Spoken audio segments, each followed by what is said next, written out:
মমতা ব্যানার্জি হার একদিন ২ নম্বরই পয়সার উপরে চলে। মমতা ব্যানার্জি যে ওয়েস্ট বেঙ্গলে যে এতগুলো খুলে রেখেছে, এগুলা আমাদের মুখ দিয়ে বলাও মানে পাপ হবে নাকি ভাবি, কিন্তু মমতা ব্যানার্জি ওগুলা দিয়ে ব্যবসা চালিয়ে যাচ্ছে। ওয়েস্ট বেঙ্গলে থাকা মা বোনদের দিয়ে মমতা ব্যানার্জি বিজনেস চালিয়ে নিজে খাচ্ছে, আর ওখানে দাদাগিরি দেখাচ্ছে যে আমি ভালো কাজ করি নাকি। মমতা ব্যানার্জি, আপনাকে আমি হুঁশিয়ারি দিচ্ছি, আপনার যে নোংরামি, আরো যে আপনি নোংরা একটা মানুষ। ওয়েস্ট বেঙ্গলকে বর্তমান পুরো ইন্ডিয়ার মানুষ দেখলেই মানে কি ওয়েস্ট বেঙ্গলকে একটা ঘৃণা ভাবের মানে একটা চকুরে দেখে। ওয়েস্ট বেঙ্গলে টোটালি না আর কি, টোটালি না, কিছু কিছু জায়গা এখনো ভালো আছে, কিন্তু কিছু কিছু সমাজের, ওয়েস্ট বেঙ্গল সমাজেরও মানুষ কিছু ভালো আছে, সেই মানুষগুলাও এই মমতা ব্যানার্জি ডাঙরিয়ানির জন্য মানে ওরাও অপমানিত হতে আমি দেখতে পেরেছি। কি যাওয়াতে কয়দিন আগে আমাদের আসামে একটা কি হোটেলে মানে কয়েকজন ধরা পড়েছিল এই ধরনের কি বেআইনি মানে আরো কি অভদ্র কাজে লিপ্ত থাকার জন্য। আসাম পুলিশে সেই হোটেলটা বা সেই কিটা সিল করে দিয়ে এই একদম চ্যাপ্টার ক্লোজ করে দিয়েছে। সেই জন্য আমি আসাম সরকার তথা আসাম পুলিশকে ধন্যবাদ দেব।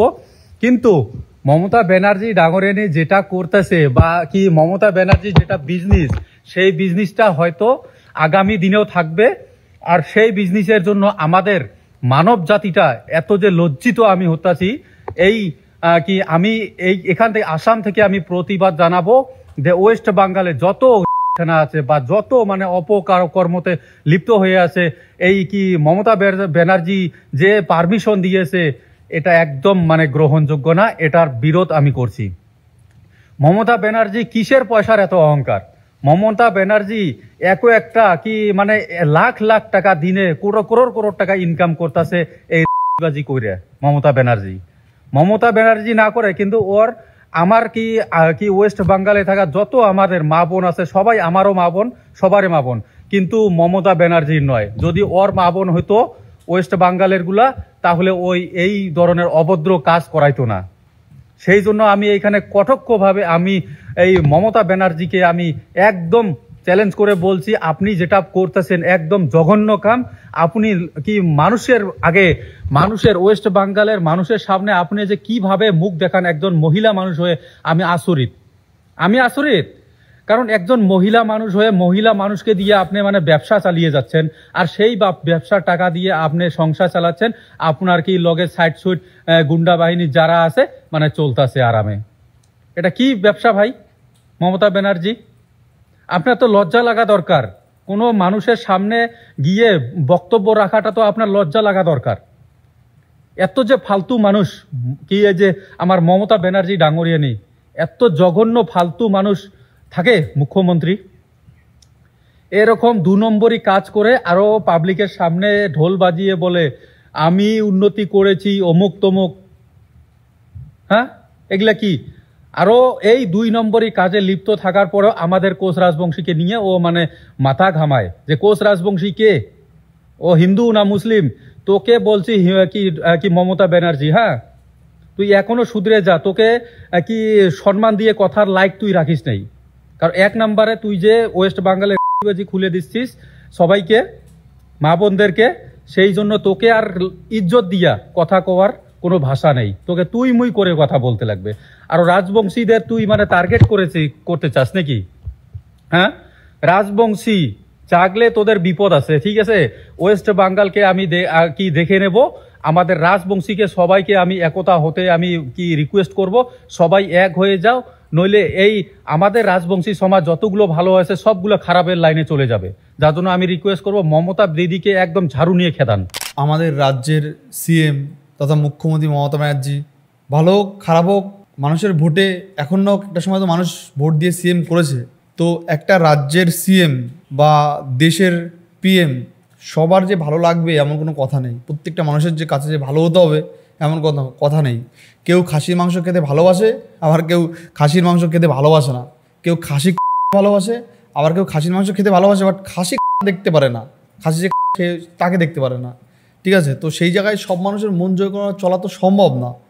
এবার মমতা ব্যানার্জির উপরে আমাদের বাংলার মানুষ, বিশেষ করে বাংলার হিন্দু মুসলিম, এখন মুসলিমরাও বলতে পারো, একটু ক্ষোভ হয়েছে। কারণ ওনার কাজ ইদানিং ইদানিং না বেশ কয়েকদিন চাকরির দুর্নীতি, দেখো ওনাকে দোষ দিয়ে কি লাভ আমি এটা বুঝে পাই না যে মমতা ব্যানার্জি উনি ওই রকম একটা মহিলা হয়ে আজকে আমার ভিডিওতে অনেকে কমেন্ট করবে যে দাদা তুমি কি মমতার দলদাস করছো, দাদা তুমি কি মমতাকে খুব ভালোবাসো, এইসব ভিডিও আজকে কমেন্ট করবে।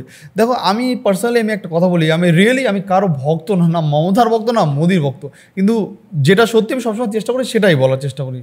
তো ব্যাপারটা এটা তোমাদেরও বোঝা উচিত, দেখো আমাদের রাজ্যের সিএম, আমাদের দেশের পিএম, তোমরা বলো তো যারা তৃণমূল করে তারা কি কখনো মোদিকে বাসবে না? আবার যারা বিজেপি করে তারা কি কখনো মমতাকে ভালোবাসতে পারবে না? এটা নর্মাল ব্যাপার, এটাকে এইভাবে পছন্দ নাই হতে পারে। দেখো উনি তো আমাদের রাজ্যের মুখ্যমন্ত্রী বর্তমান সময় আছে, দেখো তোমার পছন্দ হতে হবে বা তোমার বাড়ির পাশের ছেলেটার পছন্দ হতে হবে এমন কোনো ব্যাপার নেই। দেখো তোমার পছন্দ নেই, তোমার বাবার আবার খুব পছন্দ, তোমার বাবার পছন্দ না তোমার মার দেখো গিয়ে খুব পছন্দ। সেই জায়গা দাঁড়িয়ে আমাদের রাজ্যের সিএম তো এইভাবে এত নোংরা ভাষা গালাগালি দেওয়াটা এটা আমি তো এগ্রি করি না, একদম এগ্রি করি না। আমি তো এটা তীব্র প্রতিবাদ জানাই। তবে আমার খারাপ লেগেছে, কারণ দেখো আমাদের রাজ্যের সিএম তো আমরা 2-4 কথা বলতে পারি আমাদের রাজ্য থেকে, যেহেতু বর্তমান সময় আমাদের গার্জিয়ান বলতে পারতো, সেই জায়গা দাঁড়িয়ে আমরা বলতে পারি। তো এখান থেকে বাইরে থেকে এইভাবে বলাটা আমার মনে হয় না ঠিক হয়েছে, আমার খারাপ লেগেছে, এটা রিয়েলি আমার খারাপ লেগেছে। কিন্তু একটা কথা তোমাদেরও বোঝা উচিত, তোমাদের যেটা বুঝতে হবে সেটা হলো দেখো উনি একটা মহিলা মানুষ হয়ে এতদিনের জন্য সিএম হয়ে টিকে আছে। আর দেখো ব্যাপারটা হলো রান্না করতে গেলে সবসময় যে রান্নার টেস্ট হবে, প্রত্যেকটা রান্না যে একই রকম হবে সেটা কিন্তু একদমই না। তবে সিএম তো উনি আমাদের রাজ্যের, খারাপ লাগে ভালো লাগে ওনাকে আমরা ভোটে হারাবো, তবে এইরকম নোংরা মতামত আমার দিক থেকে আমি বলবো যে আমার দিক থেকে আসবে না এরকম নোংরা মতামত। আমি এটা বলবো যে কেউ কারো করা উচিত না, পছন্দ না ভোট দেবে না, ঝামেলা শেষ। দেখো এখন পাবলিকের রিয়াকশন বা পাবলিকের কথাবার্তা নিউজ চ্যানেল বা সব ইউটিউবারদের ফলো করলে বোঝা যায় পাবলিক এখন মমতা ব্যানার্জিকে অতটাও পছন্দ করে না। কিন্তু বলো তো একটা সময় তো মমতা ব্যানার্জিকে মানুষ পছন্দ করে ভোট দিয়েই তো জিতে নিয়েছিল তাকে, বিরোধীদের সিপিএম ছিল তখন মমতা ব্যানার্জিকে ভোট দিয়ে কিন্তু মুখ্যমন্ত্রী করেছে এই বাংলার জনগণ, করেছে তো তখন ভালো লেগেছে করেছে, এখন ভালো লাগে না ভোট দেবে না, ঝামেলা শেষ। কিন্তু ব্যাপারটা ওইটা না, ব্যাপারটা হলো যে এটা বুঝতে হবে যে উনি তো একটা সিএম, উনি একটা মহিলা। তো দেখো একটা সিএম হওয়া এই রাজ্যের মুখ্যমন্ত্রী একটা চারটিখানি বিষয় না, এটা অনেক বড় বিষয়। এটা সত্যি আমার অনেকে এই কমেন্ট আজকে করবে লোকে যে দাদা তুমি কি টিএমসি দালাল হয়ে গেলে, না দালাল ফালাল কিছু না, এটা তোমাদের বুঝতে হবে। তোমরা যদি ভাবো যে এরপরে বিজেপি আসবে, বিজেপি এসে মানে বিরাট একটা কিছু করে ফেলবে, বিরাট ভালো কিছু করবে, এটাকে একদমই তোমরা উলুবনে মুক্ত সরাও। তোমরা যদি ভাবো এরপরে কংগ্রেস আসবে সে কি বিরাট কিছু করবে, না। তোমরা যদি ভাবো এরপর সিপিএম আসবে সে কি বিরাট কিছু করবে, না। ভাই যারা পার্টি করে যেই ক্ষমতা আসে সেই লঙ্কায় গেলে সেই রাবণ হয়, এটা তোমরা মাথায় রাখবে। যেই লঙ্কা যাবে সেই রাবণ হবে, একদম 200% বাস্তব সত্যি কথা এটা। আজকে যারা বিরোধী পক্ষ এত খাটাখাটনি করছে, মারধর খাচ্ছে, তারা কি এমনি মার খাচ্ছে? তারা তো জানে যে পার্টিতে ক্ষমতায় আসলে তখন আমরাও একটু ধমকে চমকে একটু ইনকাম যদি করতে পারি কি করতে পারবো, ঠিক আছে। সবাই তো এটা আসার জন্য করে, তাই না?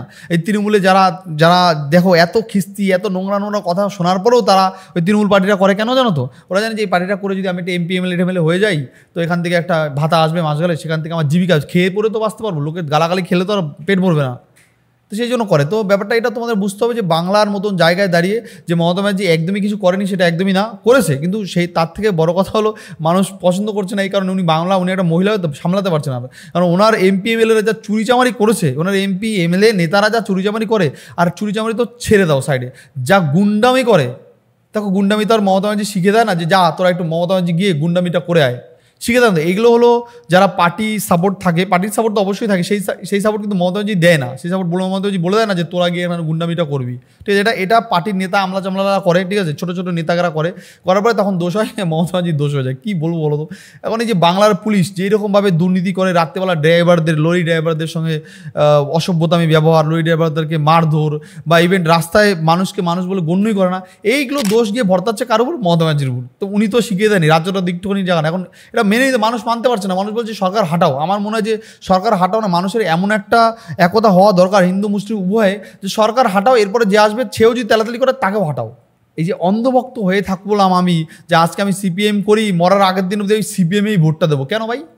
কেন সিপিএম কি একদম ধোয়া তুলছি কথা যে মরার আগের দিন অবধি সিপিএমকে ভোট দিতে হবে? আবার যারা তৃণমূল করি আমি মরে যাব তাও তৃণমূলকে ছাড়বো না, কেন ভাই? দুর্নীতি হচ্ছে, এই যে তোমার চুরিচামারি হচ্ছে, চুরি রাখাতে হচ্ছে, বিভিন্ন জায়গায় বিভিন্ন রকম লোক মারা যাচ্ছে, তারপর কত লোককে গুম করে দিচ্ছে, তারপরে আবার দেখা যাচ্ছে চাকরি দুর্নীতি, শিক্ষা দুর্নীতি, স্বাস্থ্য দুর্নীতিতে ভরে গেছে, কেন ভাই? অন্ধভক্ত হয়ে থাকবো কেন? আর আজকে তুমি যে অন্ধভক্ত, এই অন্ধভক্ত শোনো তোমাকে বলছি, তুমি যে অন্ধভক্ত, কালকে এই অন্ধভক্ত তুমি যখন শরীর খারাপ হয়ে পড়বে তখন এই পার্টি কিন্তু তোমাকে বাঁচাতে আসবে না, তখন তোমাকে কোথায় যেতে হবে? হসপিটালে। হসপিটালে তোমাদের এই জন্য আওয়াজ তোলা দরকার যে আমাদের ভাতা চাই না, আমাদের চিকিৎসা ব্যবস্থাটা একটু উন্নত চাই। তখন তুমি হসপিটালে যাবে, তখন দেখবে যে তোমার আয়া বলছে 200টা দে, 200 টাকা পোদের মধ্যে ইঞ্জেকশন লাগিয়ে দেবো, নাহলে লাগাতে পারবো না। ঠিক আছে, দেখে পাশে নিচে নোংরা বিড়াল বিড়াল ঘোরদৌড়ি করছে, মানুষের পাশে একটা মরা লাশ শুয়ে আছে, কেমন লাগবে বলো তো?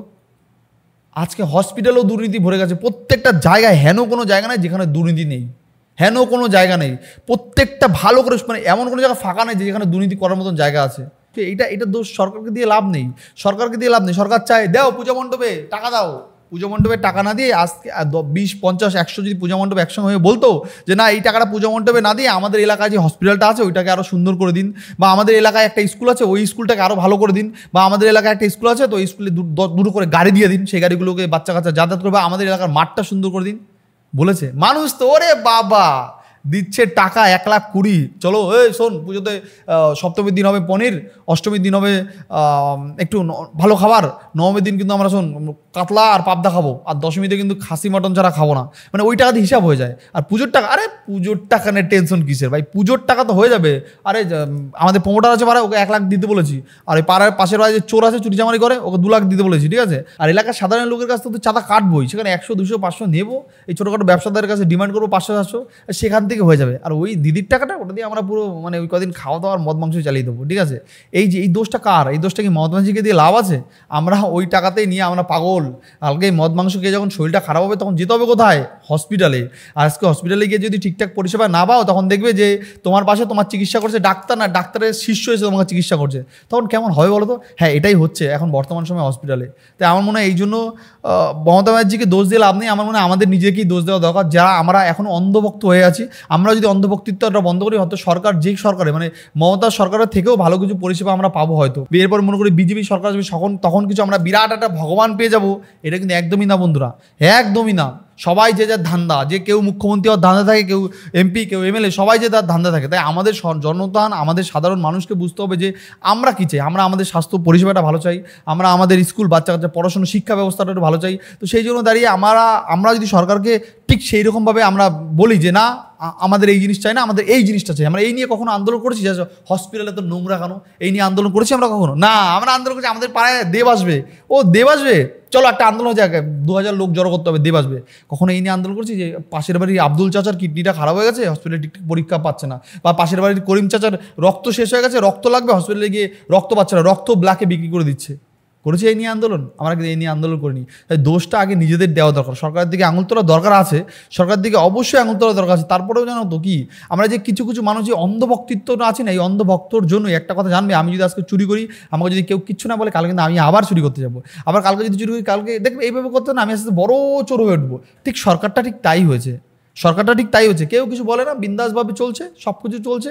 তবে যাই বলো না কেন, তোমরা কেমন হয়েছে ভিডিওটা অবশ্যই তোমরা কমেন্টে জানাবে। আর আমি একটা কথা বলবো যে আমাদের রাজ্যের সিএম, আমাদের রাজ্যের পিএম, তবে এইভাবে বাজে কথা বলা একদমই ঠিক হয়নি। রাজ্যে অনেক কিছু হচ্ছে, রাজ্যের মানুষ জানে বোঝে, তবে একটু ভাষাটা সংযত করা যেত।